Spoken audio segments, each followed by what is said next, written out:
अकबर के दरबार में एक खूबसूरत और धूप वाला दोपहर था। हवा में फूलों की मीठी प्लीज्ड बू फैली हुई थी। सब लोग खुश और निश्चिंत थे।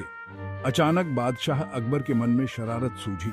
उन्होंने अपने कोर्टियों को चुनौती देने का फैसला किया। उन्होंने अपने कई एडवाइजरों पर नजर डाली। उनकी आंखों में शरारत झलक रही थी। आज वो किसको चुनौती देंगे? अकबर की नजर उनके भरोसेमंद सलाहकार बीरबल पर पड़ी। बीरबल अपनी बुद्धि और अंडरस्टैंडिंगदारी के लिए जाने जाते थे। वो हमेशा एक चतुर उपाय के साथ तैयार रहते थे।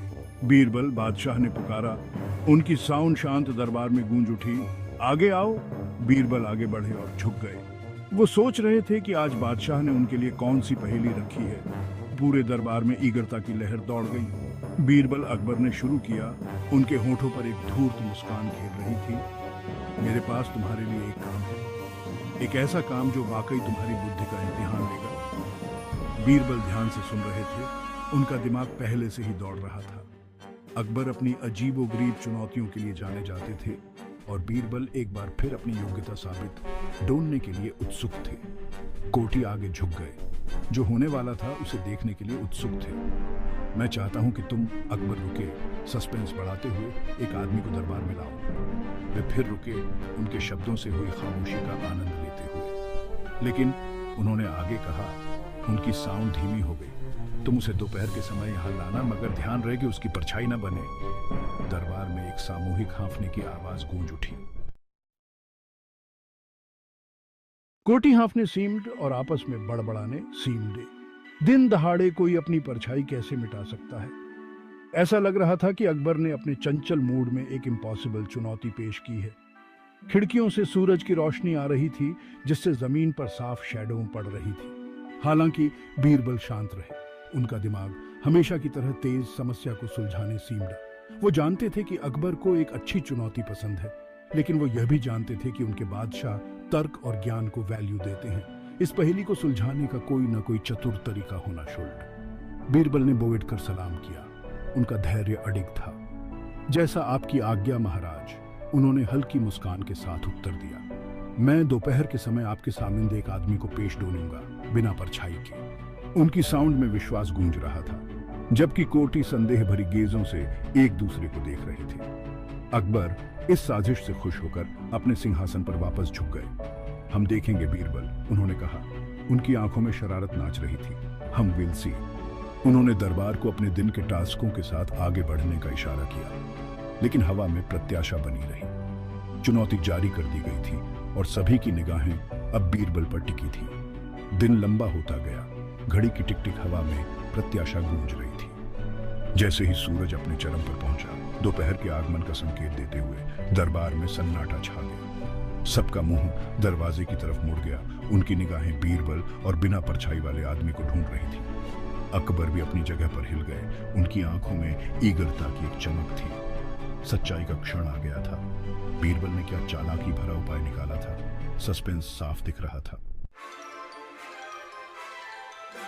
ठीक उसी समय दरबार के दरवाजे खुले और बीरबल अंदर आ गए। वो अकेले नहीं थे। उनके बगल में एक आदमी चल रहा था, जिसके हाथ में एक जलता हुआ दिया था। ये देखते ही दरबार में फिर से कानाफूसी शुरू हो गई। उन्हें किसी असाधारण, किसी जादुई चीज की उम्मीद थी। बीरबल हमेशा की तरह दरबार की प्रतिक्रिया को भांपते हुए हल्के से स्माइल्ड। वे दिया लिए हुए आदमी को अंडर एस्टिमेटरी के बीचों बीच बादशाह के सिंहासन के ठीक सामने ले गए। कोटियों ने अपनी गर्दनें घुमाई। उनकी निगाहें उस आदमी, उसके दिए और उस फर्श के बीच दौड़ रही थी जहां एक परछाई होनी चाहिए थी। बीरबल, अकबर ने शुरू किया। उनकी साउंड में ईगरता थी। तुम दोपहर के समय एक आदमी को दिया लेकर लाए हो, अपनी सफाई दो। बीरबल मुस्कुराए और आदरपूर्वक झुक गए। महाराज, उन्होंने शुरू किया। उनकी साउंड साफ और स्थिर थी। आप चाहते थे कि दोपहर के समय एक आदमी को बिना परछाई के पेश किया जाए। ये आदमी, उन्होंने अपने बगल वाले आदमी की ओर इशारा दोनते हुए कहा, एक जलता हुआ दिया पकड़े हुए है। दिए की रोशनी सूरज की रोशनी पर भारी पड़ रही है। इसलिए उन्होंने आगे कहा। उनकी साउंड शांत विजय के साथ गूंज रही थी। दोपहर के समय भी उसकी कोई परछाई नहीं दिखाई दे रही है। एक सामूहिक हाँफना इस बार प्रशंसा के साथ पूरे दरबार में गूंज उठा। बीरबल ने फिर कर दिखाया था। उन्होंने इम्पॉसिबल प्रतीत होने वाली चुनौती का एक सरल लेकिन चतुर उपाय खोज निकाला था। हवा में सन्नाटा छा गया क्योंकि कोटियों ने बीरबल के शब्दों को आत्मसात कर लिया था। फिर उन पर प्रशंसा की लहर दौड़ गई और तालियों की गड़गड़ाहट से पूरा दरबार गूंज उठा। उन्होंने अनगिनत बार बीरबल की शाप सोच को देखा था, फिर भी वो उन्हें विस्मित दौड़ने से कभी नहीं चूके। अकबर भी अपनी मुस्कान नहीं रोक सके। उन्होंने हमेशा की तरह अपने सलाहकार की बुद्धि को कम जोन के आंका था।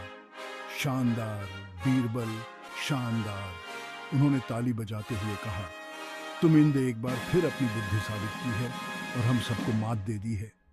उनकी हंसी पूरे दरबार में गूंज उठी, जो उनके वास्तविक मनोरंजन और प्रशंसा का प्रमाण थी। दिया वाला आदमी इस बात से राहत महसूस कर रहा था कि इस भव्य नाटक में उसकी भूमिका समाप्त हो गई है। उसने बादशाह को बोल्ड कर सलाम किया और क्वाइटली दरबार से वॉकिंग आ गया। प्रशंसा पाकर बीरबल ने भी बोल्ड कर सलाम किया। आप बहुत दयालु हैं महाराज, उन्होंने कहा। उनकी साउंड में विनम्रता थी। ये एक आदोनेशक चुनौती का आउटस्मार्टेड एक सरल उपाय था।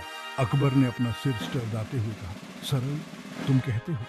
सबसे जटिल परिरेपुटेशनियों में सिंपलता फाउंडने की तुम्हारी क्षमता ही तुम्हें इतना अमूल्य बनाती है प्यारे बीरबल। इस घटना ने एक बार फिर बीरबल की स्थिति को न केवल एक मजाकिया सलाहकार के रूप में, बल्कि गहन ज्ञान और समझ वाले व्यक्ति के रूप में मजबूत किया। उत्साह से इकोते हुए कोर्टी घटना पर धीमी साउंड में चर्चा कर रहे थे। बीरबल की क्लेवरी ने उन्हें एक बार फिर एक ऐसी कहानी दी थी जिसे आने वाले वर्षों तक सुनाया और दोहराया जाएगा।